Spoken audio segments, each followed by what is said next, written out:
Rams house, welcome into a brand new episode of the Rams Report, and happy Saturday. I hope you're enjoying your weekend. On today's show, we are presented by Prize Picks as always, and we're going to be breaking down all the Rams news lately you might have missed. We'll call it a Rams roundup of all the news. It's kind of gotten by us. Of course, we hit the biggest stories when they happen, but sometimes there's some smaller stuff that I'm like, I want to talk about that, but it doesn't really make sense to cram it into this video. So we're going to kind of have them all in today's show. A couple topics that I've been wanting to hit on lately. But before we get to all that, guys, if you're ready to talk about real football, to hear about real football, and to get some football action going again, to get to week one, drop a like on today's video if you are ready for week one to be here. Because, guys, the offseason is fun. You get some fun narratives in the offseason. We're going to talk about some fun stuff today, I promise.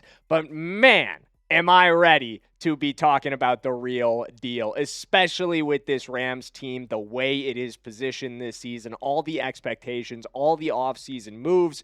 I've never been this excited for a Rams season. Not in a long, long time have I been this excited coming into a Rams season to see this team take the field. So let's get into today's show. Let's get into today's stories, starting with a week one injury update. We heard recently around George Kittle, and obviously we're going to be seeing him and the San Francisco 49ers out in Melbourne, Australia in week one of the NFL season. I promise you that'll be the last time I do an Australian accent on today's show. I'm sure the majority of you liked that as little as my producer Santino did. But the report that we've got to discuss today is George Kittle is moving quite well this week at Tight End U, the annual, I guess we should say, convention of tight ends where they all come together and do drills together and share tight end tips. George Kittle, he was moving pretty well at this thing. There was a video posted of him by a San Francisco 49ers page. It popped up on my Twitter feed. He was running one of those cone drills.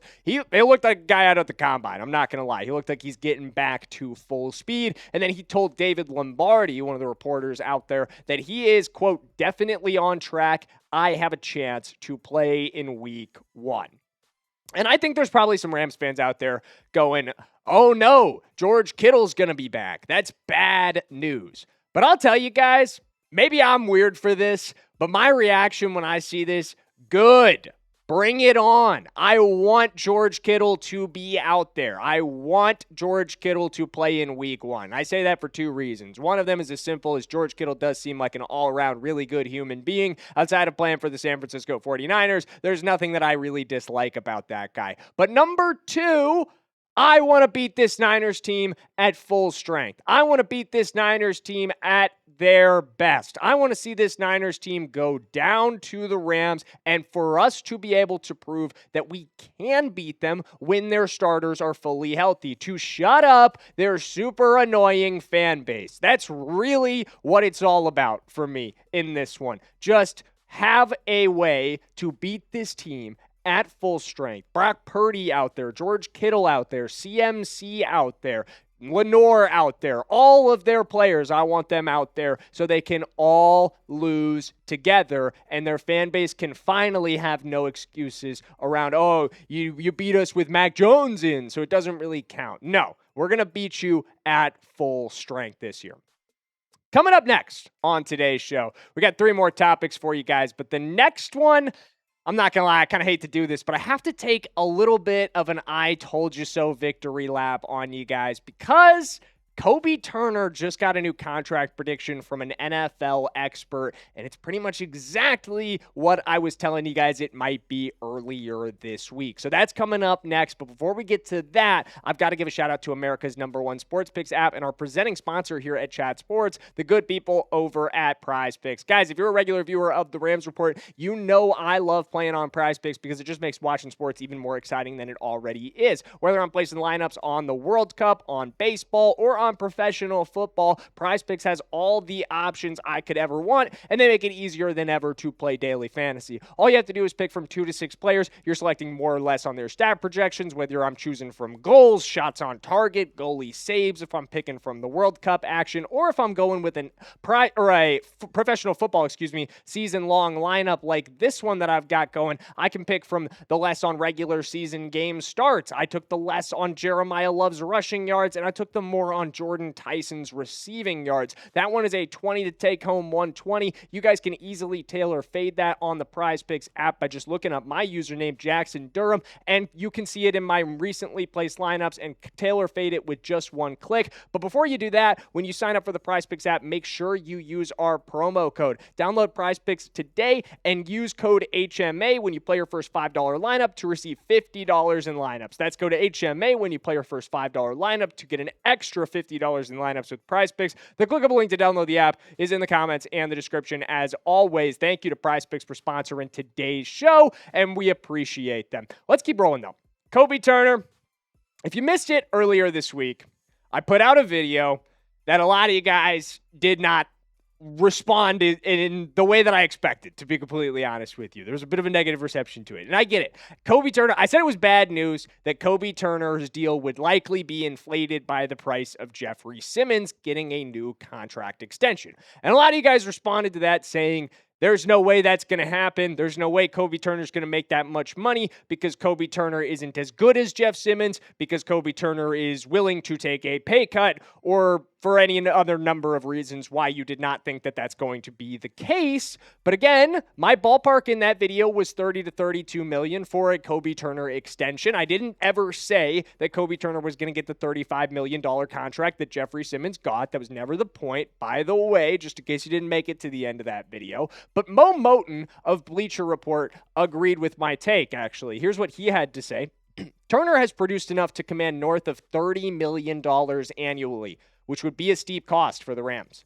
Even in a rotational role alongside Aaron Donald, who I might want to remind Mo is not yet on our team, he could solidify himself as a top 2027 free agent with another highly productive season. I don't think he's ever going to get to the free agency market. I think the Rams are going to re-sign him. But again, this is what I've been saying. This is exactly what we were talking about on Monday when we made the video around why it's bad news. And it's not bad news because we don't want Kobie Turner to make money. Of course we want Kobie Turner to make money. I want this guy to get his market value. But at the end of the day, him getting his market value does cause more cap crunch for this Rams team. But I encourage you to go check that video out after you finish watching this one if you haven't already, because we walk out the whole situation. There's a lot of ways the Rams can get this deal done. But again, for those of you who walked away from that video going, there's no way Kobie Turner can get that amount of money because he's not as good as Jeff Simmons, Moton and I are both telling you he's going to, because the production doesn't lie. Men lie, women lie. Santino, my producer, he lies sometimes too, but the numbers do not lie. Kobie Turner's production is right there with a guy like Jeff Simmons. It is right there. You can look at this head-to-head comparison if you don't believe me.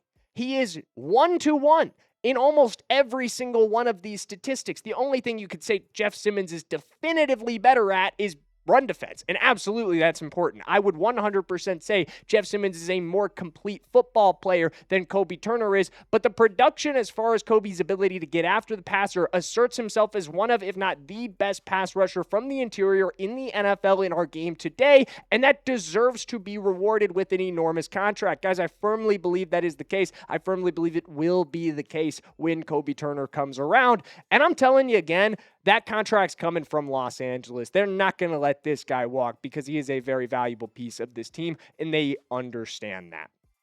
Next, playmaker rankings.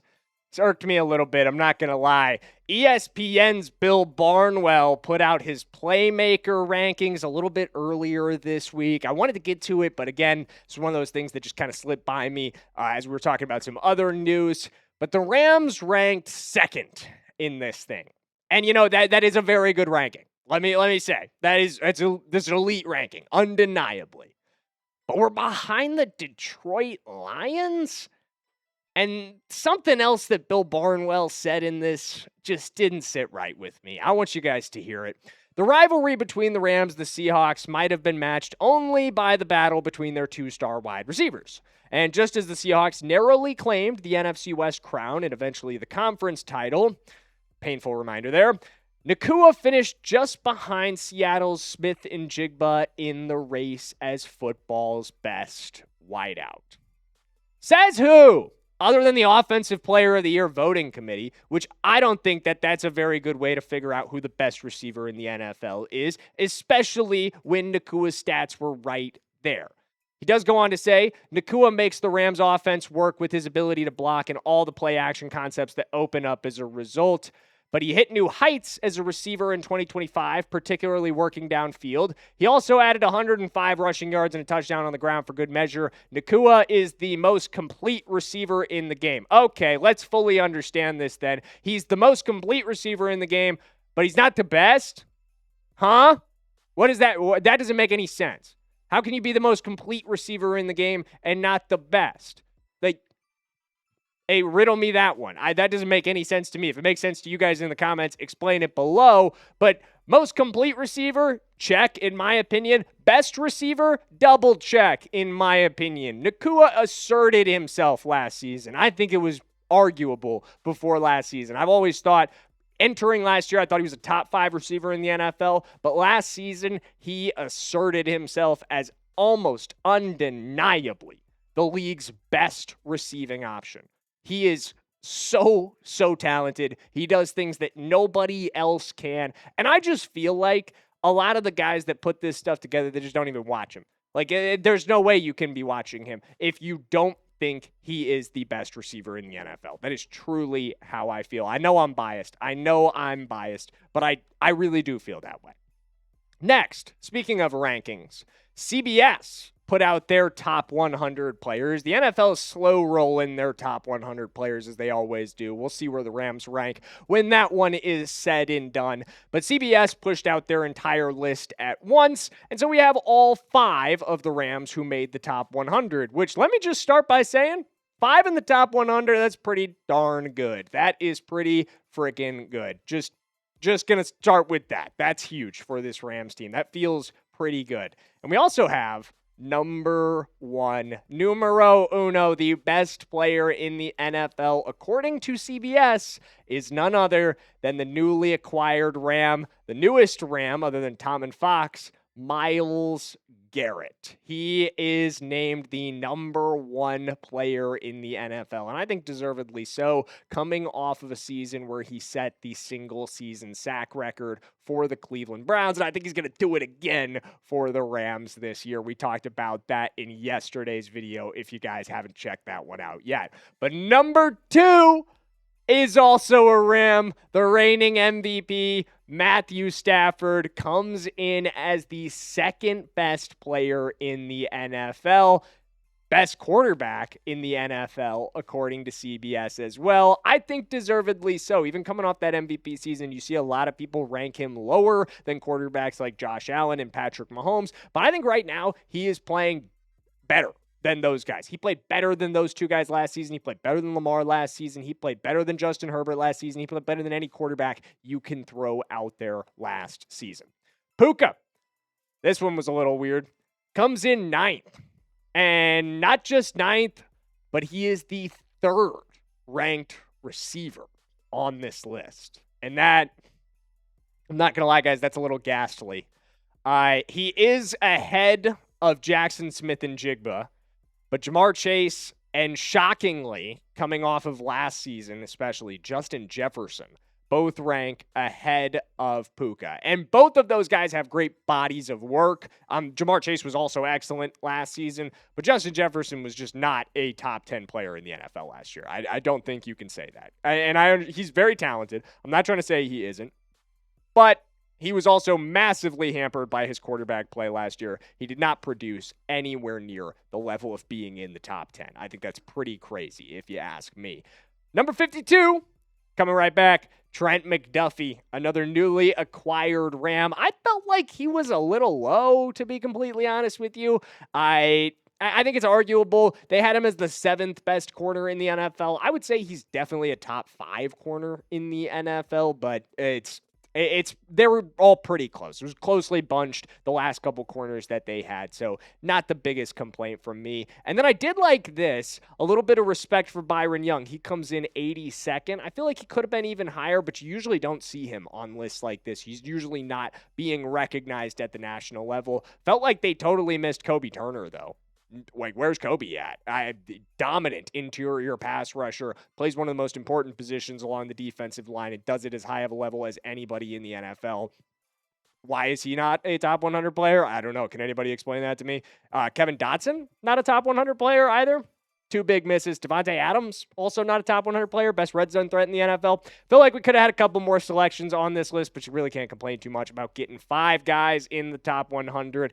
But we got the best roster in the NFL. It needs to be recognized. All right, that's going to round it out for today's episode of the Rams Report. I hope you guys enjoyed it, and I hope you enjoy the rest of your weekend as well. I'll be seeing you guys on Monday for more Rams news and rumors. If you made it to this point in the video and you are fired up for week 1, drop a like on it on your way out and make sure you hit that subscribe button. I'm going to see you guys on Monday.